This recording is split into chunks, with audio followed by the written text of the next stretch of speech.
নমস্কাৰ। আমি আচলতে মানসিকভাৱে বহুতখিনি ভাঙি পৰিছোঁ। আজি শিক্ষাৰ এনেকুৱা হ'ব বুলি ভবাই নাছিলোঁ। ইমানখিনি পঢ়া শুনা কৰি আমি চবেই বিটেক এমটেক আৰু ভালৰো ভালখিনি মা দেউতাই কৈছিল যে তই পঢ়াত ভাল হয়, তোৰ কিবা এটা ভাল হ'ব, কিন্তু এনেকৈ ৰাস্তাত আহিম বুলি আমি ভবা নাছিলোঁ। আৰু ইমান আমাৰ যোগ্যতা চবৰে আছে।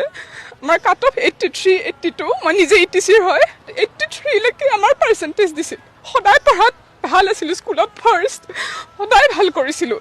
মই নিজে এমটেকৰ এণ্ট্ৰেঞ্চত টপাৰ আছিলোঁ, তেজপুৰ ইউনিভাৰ্চিটিৰ পৰা পাছ হয়। কিন্তু আজি মই এনেকুৱা এটা দিন দেখিম বুলি ভবা নাছিলোঁ।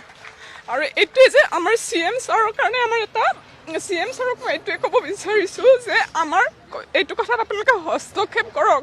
আৰু আমাৰ যদি যোগ্যতা নাই আমাক উলিয়াই দিয়ক, কিন্তু আপুনি হস্তক্ষেপ কৰক, এনেকৈ আমাৰ লগত অন্যায় নকৰিব। আৰু আমি আপোনাৰ ওপৰতে আশা ৰাখিছোঁ। এতিয়া আপুনিয়ে যি কৰিব পাৰিব আমাৰ কাৰণে ন্যায় কৰিব পাৰিব।